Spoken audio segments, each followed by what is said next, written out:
When Chihiro gets the enten, that's Kunishige's most treasured possession. Hakuri getting the storehouse mask, that's like the insignia of the Sazanami. And you just want Yori to go back to school? Like, what is the thought? Shut the fuck up, bro. Shut the fuck up. You know what? You know what? Put money on it. Put money on it right now. Really? I'll put money on it. That Yori Mune will have. Come on. If you're so confident, put money on it. Watch my video, actually. Watch my video. Because my video breaks down just how dumb of an idea it is. But you know what? Just for you, I'll take the financial hit. And you know what? I'll have to dox myself because my PayPal, my Cash App, my Venmo got my name on it. I don't care. I will stake it on Yori Mune not happening. Because you know what? It won't. Tell him to bring me my money.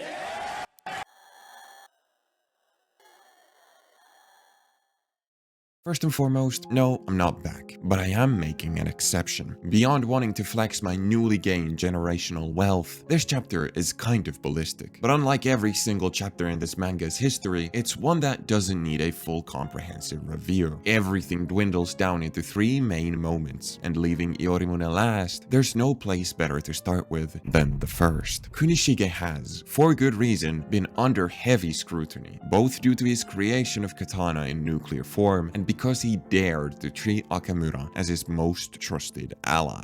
The guy hasn't really shown traits that would leave you to believe such a claim, but clearly that wasn't always the case. Starting heavy-handed with parallel bachi, we have ourselves another split identity. While Yura's case is very deliberate and self-inflicted, Okamura was reshaped by the war. And we knew this. As an outsider, it's easy to shrug off all the prior comments regarding Okamura as pure bias towards a friend. But now we see that it was true. Samura's views on murder are of cowardice and fear, both the act itself and the psychological harm it inflicts on the perpetrator. And while Okamura concurs, his defining theme was written on the walls all the way from his intro. Necessity. Okamura is all about necessity. You could even argue the Shinichi itself is an embodiment of necessity, the one that connected the lifelong contracts to one another and sealed the Seitei War. A blade for honor? Like its wielder, I see it more as a blade of function. There's a lot of ways to show the loving side of King Von, but I find that a mission regarding a warehouse, smaller in scale to that of the Sazanami, that traffics civilians is a damn good way to go about it. Instead of being on a murder mission, he does it all under the name of protecting the civilians, which in Thematics I see as a microcosm of the Sword Saint as a whole. Scum will exist in every generation, and someone has to do the dirty work. It's such a simple but beautiful sentiment that hits very close to home. And this is Okamura at his best, at his kindest, at his sanest. Killing scum is easy. After all, they're scum.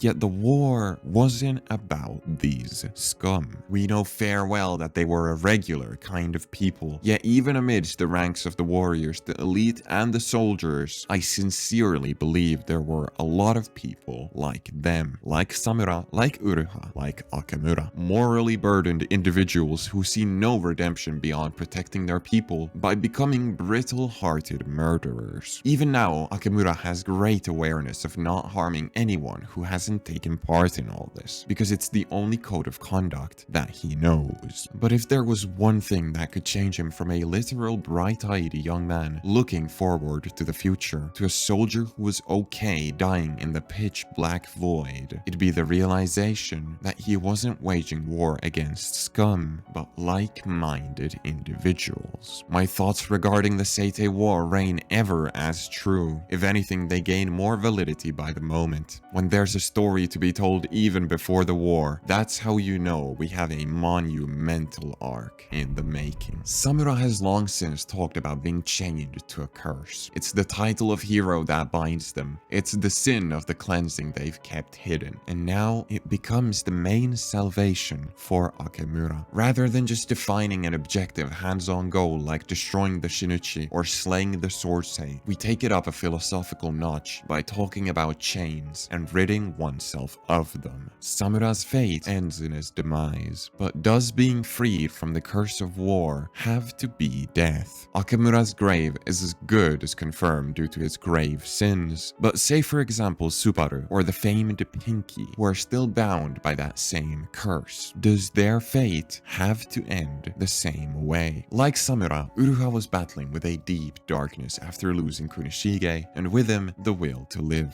In comes Chihiro, described as the light, and rekindling that faith in Uruha. As much as there is salvation to be found in breaking the enchanted blades, it's Chihiro himself who has the real ability to change things. His perspective, his worldviews, his tenacity to keep on living, even as he sees a man as pure as Samura be chopped into half Gojo style. There's a very subtle parallel to when Chihiro first lost his Enten to Kyora. The compound loss of Samura mirrors the already destroyed Enten, and that remnant of hope pierces through to a deeper, personal level. As the red Rokuhira eyes stare directly into Okamura's soul, he regrets that he didn't mince off the head of his nephew instead. Being reminded of Kunishige disgusts him. He sees the error in his calculations, and those final parting words from Samura linger in his mind the whole chapter. I glossed over Samura's death briefly, but more than sadness, there's this feeling of overwhelming pity. You'll be damned to see me cry while reading manga. That's only ever happened once. But while the excruciating amount of sadness for this death consumes my mind, I look at his last words, his last thoughts, and I just feel pity. Samura was an incredibly bad father, and he dies being fully aware of it. His character, from the start, has been incredibly Chihiro-centric, to a degree where Yori becomes a kind of second thought. And it's by design. He wanted to forget Yori. He wanted to erase Yori. He wanted to never even know she existed, because she is the epitome of everything he has failed in life. When karmic justice catches on to him, there's a sense of regret, but it didn't feel genuine. It didn't feel honest. Rather than a hard-hitting gomenasai, his word choice is only translatable as my bad. You can chalk parts of it up to regional dialects, but Samura has never been good at unleashing emotion. That's why he blinded himself to begin with. That's why his only emotional outburst is 50 chapters deep into his character. But what he can't make up in apologies, he makes up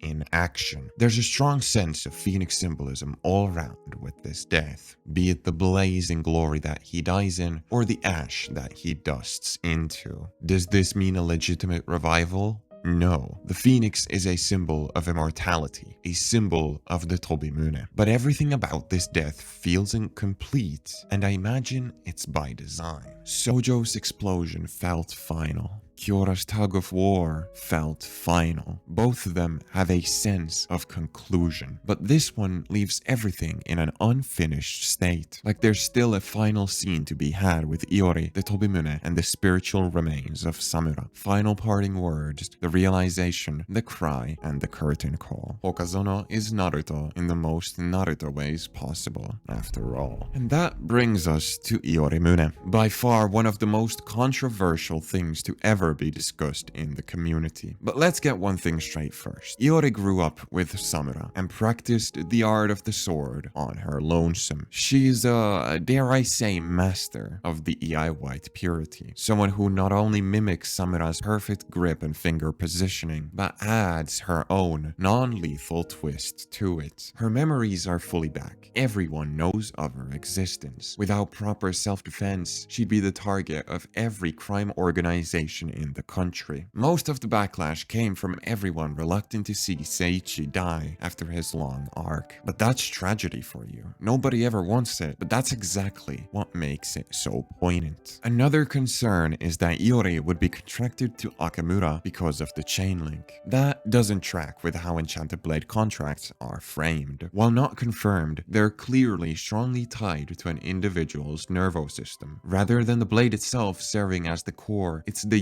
user sacrificing their innate sorcery for the enchanted blades. That is to say, the only people attached to Okamura are the original wielders, of whom 3 have been removed because of murder. Like Hirohiko, Yori can wield the Tobimune without being bound to Okamura, the only cost being losing her innate sorcery in the process, which isn't a problem for she never learned how to utilize sorcery to begin with. That, however, raises a very clear problem, a really interesting narrative alley to explore at that. Hakuri was born doyen in the field of sorcery, but lacks swordsmanship skills entirely. Yori would parallel that by having extremely profound understanding of the blade, but zero expertise in sorcery. Such a contrast creates a clear gap for Yori to fit into the main trio's shenanigans, because her relationship with Chihiro has already been made plenty clear. While Descaras is single-handedly redefining what it means to be a female heroine in the Shonen Jump diaspora, women have been done dirty for far too long.